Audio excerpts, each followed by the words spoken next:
Slide 1.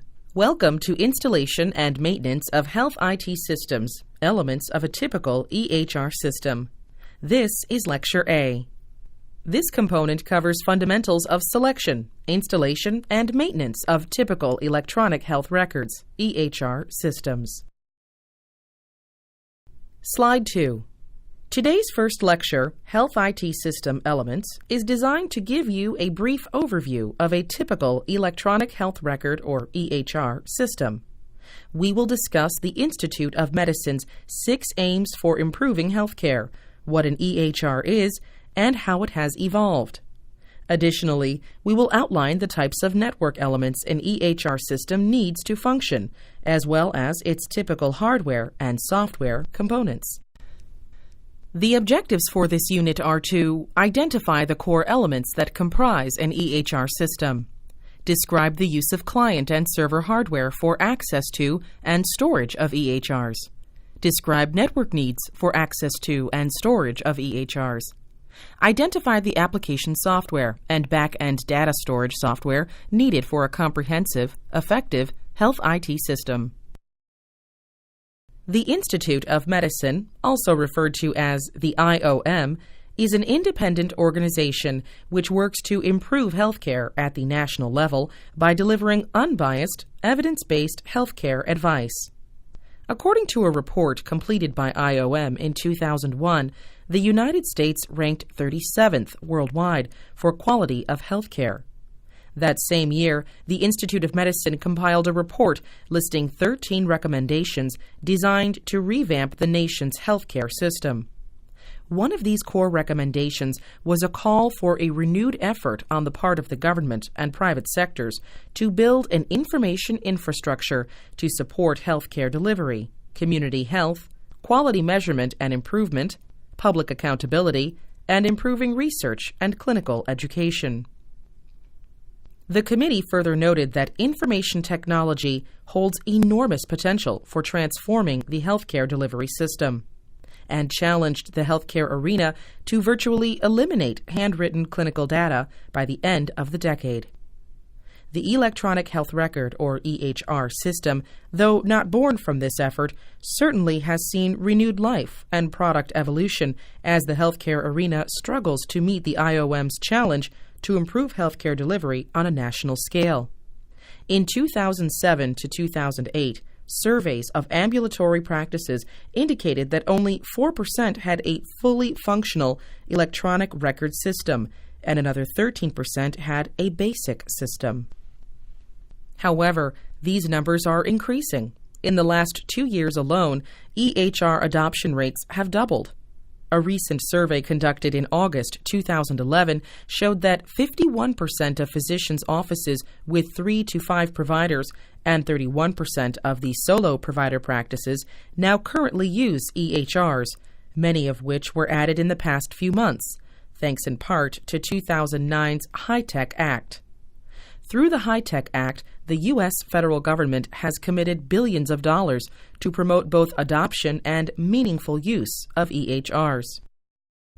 The IOM listed 6 aims in improving healthcare quality. 1. To make healthcare environments safer for their patients. 2. To provide more effective healthcare. 3.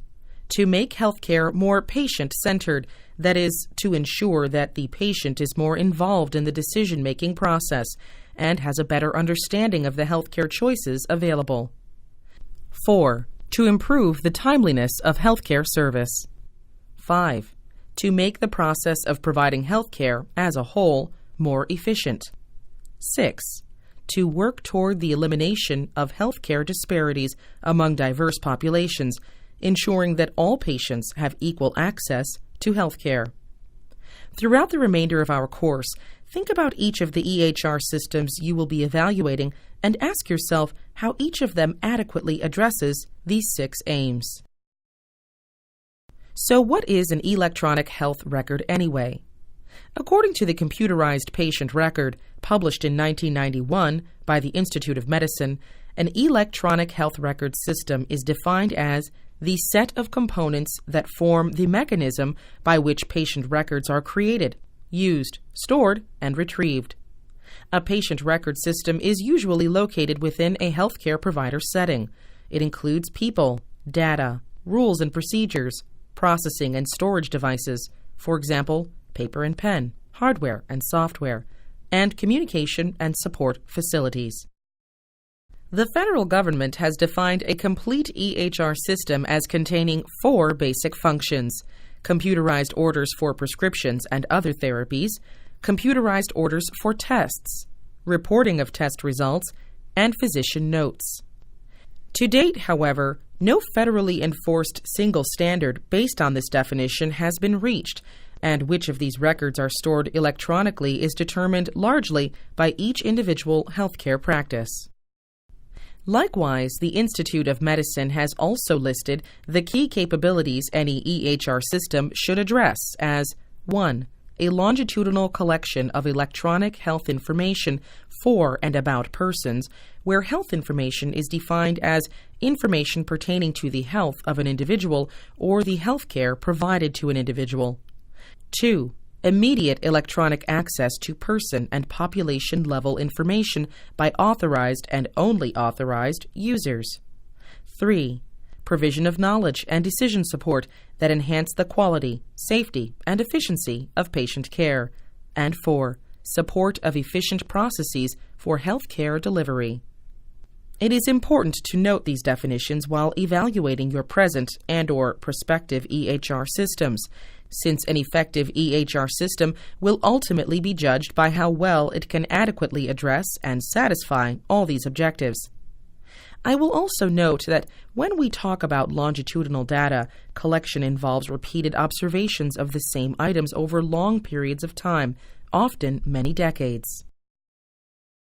The Electronic Health Record, or EHR, is just the latest chapter in an evolutionary process which can be traced as far back as the early 1960s. The development of the electronic patient record began when El Camino Hospital teamed up with Lockheed Corporation to create a new way and more effective method of tracking patient data. Together, they spent over 2 years analyzing their operational data flow in order to develop a way of electronically storing and updating patient information. This system began to go live in 1973, and the first computerized patient record, or CPR system, was born. These earlier versions of electronic health records required hospitals to invest in expensive computer hardware running Unix. El Camino's CPR ran on an IBM mainframe computer. Typically, these systems were powerful but somewhat limited, and training costs associated with running these systems were prohibitively high. Several institutions attempted their own versions of CPRs during the 70s and 80s, but overall, successful implementation was quite difficult and rarely achieved.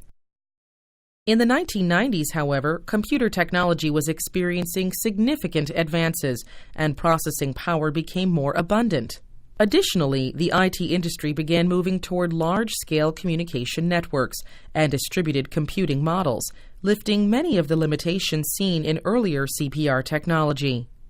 Ambulatory clinics began utilizing electronic medical records, or EMRs, during this time as well. However, despite software improvements, adoption rates were comparatively low. This was partly due to the rapid technological advancements in computer and software technologies, which frequently made EMR systems obsolete right out of the box. Additionally, usability issues often made adoption very difficult, particularly for smaller institutions with limited resources. By about 2000, however, PC's low cost and ubiquity lowered barriers for adopting electronic systems, with a sharp decline of startup costs. Today, an abundance of inexpensive and extremely powerful computer systems are available, making EHR adoption much cheaper. What's more, electronic health record systems are simply better, thanks to the adoption and evolution of graphical user interfaces, most commonly on the Windows platform. Such interfaces make learning electronic health record systems extremely easy. With training costs being dramatically cut, along with networking of computers making updating and fixes a breeze to install in comparison to the older models, the need for additional on-site IT staff has dramatically decreased. Today, the installation of an EHR system makes more sense than ever before. So what exactly is the difference between a CPR, an EMR, and an EHR anyway? Well, generally, when we refer to a computerized patient record, or CPR, we are referring to a record system designed for use in an acute care setting, such as a hospital, while we generally think of electronic medical records, or EMRs, as simplified versions of CPRs designed for use in ambulatory care and physicians' practices. EMRs are designed to provide patient data recording and tracking and quality assurance functions within a practice. Both CPRs and EMRs are typically designed to provide interoperability only within the host enterprise, offering limited, if any real, interoperability beyond the institution. Electronic health records, or EHRs, on the other hand, are geared to provide a comprehensive healthcare record capable of moving with the patient. EHRs are designed for interoperability on a more regional or even global level. Since the industry shift is toward the implementation of EHR models, our component focuses on EHR implementation, though many of the underlying principles apply, regardless of how the system is categorized. It is true that many legacy EHR systems have been slow to be adopted. A research study has indicated a strong need for a more refined strategy by the industry to build more EHRs which don't force medical staff to change the way they practice medicine, but instead provides the flexibility physicians need to solve real-world issues. With that said, EHR systems still offer many potential advantages to the typical clinical environment. As an example, it's well known in the industry that doctors tend to have illegible handwriting, which can often lead to inaccurate and costly data entry errors. With an EHR system, the physician enters the data directly into the system interface itself, thereby dramatically reducing handwriting errors. With EHRs, massive amounts of data can now be stored digitally in a substantially smaller space, eliminating storage problems and virtually eliminating record search time. With an EHR system, healthcare staff can have critical patient information at their fingertips. These realized efficiencies, combined with value-added software designed to minimize procedural and prescription errors, should, over time, improve overall patient safety in the healthcare environment. The increased ease of updating records while with the patient should equate to more time devoted to physician-patient interaction. The introduction of EHR systems shows a huge potential for cost savings and decreasing workplace inefficiencies. It's expected that these cost reductions, combined with a reduction in patient care errors, should eventually result in lower malpractice premiums and litigation fees. Before we move on, let's take a moment to define two terms you will hear throughout the component: hardware and software. Hardware consists of all the physical computing devices or components that make up a computer system. Examples of hardware include desktop computers, laptops, servers, switches, and routers, along with any internal components which make the devices function, such as a hard drive, a keyboard, or a NIC card. Software consists of computer programs and any of their accompanying data, which tell the computer what to do and how to behave. Programmers develop software by writing lines of programming code, which is eventually compiled and stored on some sort of media in an electronic format.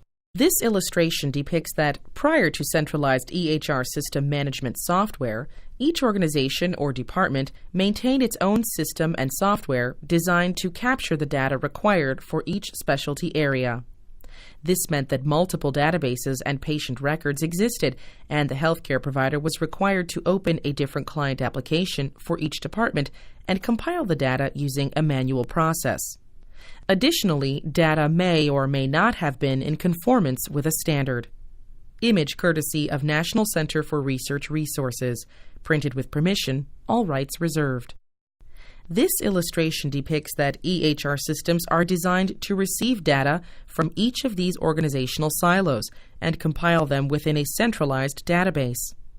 EHR software is designed to compile the data in a more efficient manner, allowing the healthcare provider to access and cross-reference data from all available sources from one convenient client interface. This should allow the provider to more effectively manage patient care. Image courtesy of National Center for Research Resources, printed with permission, all rights reserved. Most of today's in-house EHR systems are based on the client-server model. The client-server model in the computing world is a structure that separates tasks or workloads between service providers, called servers, and service requesters, called clients. Usually, a client computer and a server computer are two separate devices, each customized for their designed purpose and communicating over a computer network. For example, a web client works best with a large screen display, while a web server does not need any display at all to parse out requested web pages, and it can be located anywhere. In some rare instances, however, both client software and server software reside in the same system. As we stated earlier, software can best be defined as the collection of computer programs and related data that provide the instructions for what a computer should do. EHRs use several different types of application software. A server machine is a host that is running one or more server programs which share its resources with clients. Server software is usually installed and operated from dedicated server hardware designed to reliably and efficiently handle large numbers of client requests. A client machine does not share any of its resources, but requests one or more server's content or service function. Client software therefore initiates communication sessions with servers, which await, listen to, incoming requests. Many business applications being written today use the client-server model. As this picture demonstrates, using a client-server architecture enables the roles and responsibilities of a computing system to be distributed throughout the network using several independent computers. All data is stored on the servers, which generally have far greater security controls than most clients. Additionally, because the data is stored centrally, it is easier to manage and update. Using a client-server model also spreads the workload among multiple systems, generally easing the burden on client systems which would otherwise have to expend more resources for processing and storage of data. Let's summarize what we have learned so far. Despite early setbacks in implementation, EHRs hold great promise for improving safety and efficiency in the healthcare setting over the long term. EHRs require both hardware, that is, devices, computers, and network infrastructure, and software, which includes databases, applications, and device drivers, to name a few, in order to function. And that in today's market, the client-server model is predominant in terms of EHR software strategies. The client-server model is a structure that separates tasks or workloads between service providers, called servers, and service requesters, called clients. Usually, a client computer and a server computer are two separate devices, each customized for their designed purpose and communicating over a computer network. In Part B of our lecture, we will discuss in more detail these software and hardware elements commonly found in EHR systems.